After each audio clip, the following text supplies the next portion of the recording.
भारत और रशिया की दोस्ती काफी अच्छी है, लेकिन अभी इसी दोस्त रशिया का एक प्रस्ताव भारत ने ठुकरा दिया। दरअसल दोस्तों, बात ये हुई थी कि रशिया जो है उसके पास से हम एक ऑयल इंपोर्ट करते। अब ये जो रशियन ऑयल था इसका इंपोर्ट चल रहा था, इसके पेमेंट के लेकर एक डिफरेंस दोनों देशों में तैयार हुआ। रशिया चाहता था कि जो भारत है वो ये जो इंपोर्ट कर रहा है उसका पेमेंट युआन जो कि चाइनीज करेंसी इसमें करे, लेकिन भारत ने इसको साफ मना कर दिया। दोस्तों, इसके पीछे क्या ऐसा वजह है कि जो युआन है इसके लेकर जो रशिया था वो इतना सीरियस था। अब दोस्तों हम देखते हैं कि जब यूक्रेन वार हुआ था तब से जो रशिया का ऑयल है वो काफी डिस्काउंट पे बेचे जा रहा था। अब इसी का फायदा लेते हुए भारत ने काफी ज्यादा तादाद में रशिया से ऑयल इंपोर्ट किया। अब दोस्तों बात ऐसी हुई थी कि जो वेस्टर्न कंट्रीज अमेरिका और यूरोप की, उन्होंने रशिया पे काफी सैंक्शन लगाए थे और जो पेमेंट मैकेनिज्म था इंटरनेशनल जो कि स्विफ्ट नाम है उसका, उससे भी रशिया को निकाल दिया था। इसके बाद रशिया के आगे काफी बड़े प्रॉब्लम तैयार हुए। उसके बाद और एक चीज हुई कि जो रिस्ट्रिक्शन लगे, इंबार्गो लगे, उसके वजह से जो डॉलर्स में पेमेंट रशिया को होता था उसके ऊपर काफी रिस्ट्रिक्शन आई, क्योंकि अगर रशिया डॉलर्स इकट्ठे करता है तो इसका वो जो इस्तेमाल वो नहीं कर सकता था, क्योंकि देखिए रिस्ट्रिक्शन थी। तो फिर वो यूरोप और जो बाकी देश है उसकी तरफ से उसके जो कुछ भी वो इंपोर्ट करने में असमर्थ था इस रिस्ट्रिक्शन की वजह से। तो रशिया अलग अलग मार्ग ढूंढ रहा था। तो भारत के आपको प्रश्न पड़ा होगा कि फिर भारत से उन्होंने कैसे ट्रेड किया। तो दोस्तों इसके बीच दोनों देशों ने एक मिडल पाथ से एक निगोशिएशन किया और एक नया मैकेनिज्म डेवलप किया। उसका नाम था रुपीज रूबल एग्रीमेंट।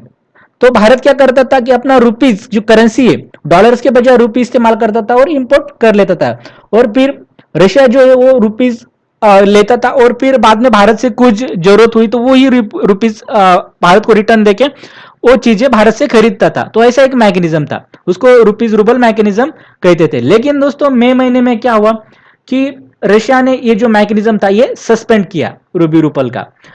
ऐसा क्यों किया? क्योंकि दोस्तों ऐसा हुआ कि एक रशिया है उसके पास काफी रुपए इकट्ठा हुए। अब बातें हुई कि इतने सारे रुपए इकट्ठा होने के बाद रशिया अब इसका करेगा क्या? क्योंकि देखिए भारत, हम जो करते हैं इंपोर्ट ज्यादा करते हैं रशिया से और एक्सपोर्ट जो है कम करते हैं, तो रशिया को सरप्लस है। तो फिर ये दिक्कत होने से वजह से रशिया ने ये मैकेनिज्म को एक सस्पेंड कर दिया। फिर बाद में ऐसी करेंसी ढूंढी गई कि जो रशिया के काम की आई, तो वो निकली कि जो यूएई है उसकी करेंसी दिरहम। फिर हम जो दिरहम है उससे ऑयल परचेस करने लगे। तो आपके मन में प्रश्न होगा कि हमने युआन का कभी इस्तेमाल किया? तो दोस्तों शॉकिंग है, लेकिन एक रियलिटी है कि हमने युआन का भी इस्तेमाल जुलाई महीने में किया था। हमने युआन दे के जो चाइनीज करेंसी है वो दे के हम रशिया का ऑयल हमने इंपोर्ट किया था। अब दोस्तों ये ऐसी बात थी कि ये जो पेमेंट चला वो काफी कम दिनों के लिए चला और काफी कम मात्रा में इस्तेमाल हुआ, लेकिन ये हुआ। अब इससे क्या हुआ था, कहीं ना कहीं जो चाइना की करेंसी उसका इंटरनाइजेशन हमारे तरफ से हुआ था। तो भारत के मन में भारत के जो नोटिस में ये मिस्टेक आ गई, और फिर भारत ने अब इस जो रशिया फिर से डिमांड कर रहा था युआन की, क्योंकि देखिए रशिया जो है चाइना से काफी इंपोर्ट करता है, और कुछ चीज ऐसी को चाइना के थ्रू इंपोर्ट करता है, मतलब कि यूएसए वगैरह से वो चाइना आएगी, फिर चाइना से वो इनरूट होकर रशिया जाएगी। मतलब ऐसा एक मैकेनिज्म भी चल रहा था उनका। तो इसी वजह से देखिए वो युआन चाहता था, लेकिन दोस्तों भारत ने एक इसको साफ इनकार कर दिया, क्योंकि देखिए अगर इंटरनाइजेशन ऑफ युआन होता है या भारत युआन में उसकी पेमेंट करता है तो कहीं ना कहीं भारत की भी जो डिपेंडेंसी वो चीन पे बढ़ेगी।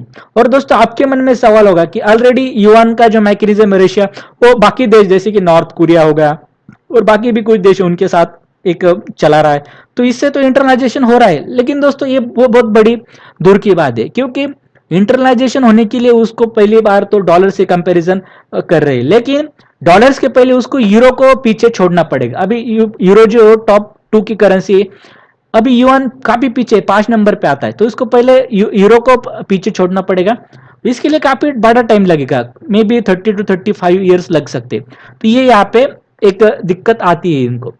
और दोस्तों ऐसा नहीं कि भारत जो युआन की करेंसी इसको जो डिप्रोमोट करने के लिए पहला प्रयास किया ऐसा।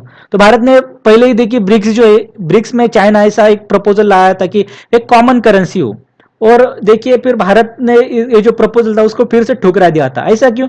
कि देखिए अगर ऐसा होता था कि जो ब्रिक्स की करेंसी, तो बाकी सारी इकोनॉमी कंपैरेटिवली काफी छोटी है, और सिर्फ चाइना और भारत ये दोनों ही बड़ी इकोनॉमी है। रशिया की बात है तो देखिए रशिया अभी फॉलिंग पावर हम कह सकते हैं, तो उनकी इकोनॉमी भी श्रिंक हो रही है और उनकी करेंसी भी इतनी ज्यादा स्ट्रांग नहीं, तो वही बात होगी कि फिर चाइना को इसको एडवांटेजेस मिल रहा। अब इसी बात को लेकर जब भारत के एक्सटर्नल अफेयर मिनिस्टर है हमारे विदेश मंत्री, इनको पूछा गया, तो जयशंकर साहब बोले कि हमें भारत का जो रुपीज है उसको इंटरनलाइजेशन करना है, ना कि ब्रिक्स करेंसी का। तो भारत का रुख साफ है कि भारत का जो रुपये है इसका अंतरराष्ट्रीयकरण भारत को करना है। अब दोस्तों ये तो हुई बात, लेकिन अब वे फॉरवर्ड क्या होगा? देखिए दोस्तों, अब हम जो है युआन का तो हमने साफ मना कर दिया, लेकिन अब हमें ऑयल तो इंपोर्ट करना है, तो इस बीच में हम जो रुपये रूबल एग्रीमेंट थी वो फिर से रिवाइव कर सकते। ऐसे कुछ प्रोडक्ट आइडेंटिफाई कर सकते कि जो रशिया के काम आई और उसका हम एक्सपोर्ट उनको बैक कर सकते, या जो हम एक मिडल रूट बन सकते, जैसे कि कोई यूरोप का माल आ रहा है वो भारत में आएगा, फिर रशिया से इन रूट होगा, वो भी हम देख सकते हैं। दूसरी बात है, जैसे हमने दिरहम देखी थी, वैसे कुछ नई करेंसी मिलती है क्या, वो भी हम यहाँ पे खोज सकते हैं कि इजिप्ट की करेंसी या इजराइल की करेंसी जो कि रशिया इनके साथ भी ट्रेड करता है, तो वो करेंसी भी हम देख सकते हैं। और दोस्तों आखिरी एक एक्सट्रीम बात ऐसी कि हम देखिए हम भी इकोनॉमिक हमारे इंटरेस्ट देखते हैं, अगर रूस ऐसा अड़ा रहा है युआन पे, तो देखिए बाकी भी देश है ऑयल बेचते हैं, तो हमें और ऐसे देश देखना चाहिए कि जो रशिया से या रशिया की इक्विवेलेंट कीमत में हमें ऑयल देते हैं, हम उनसे इंपोर्ट कर ले। तो ये बात हम देख सकते हैं। आपकी क्या राय इस बारे में, तो आप कमेंट सेक्शन में जरूर बताइए। बहुत बहुत धन्यवाद।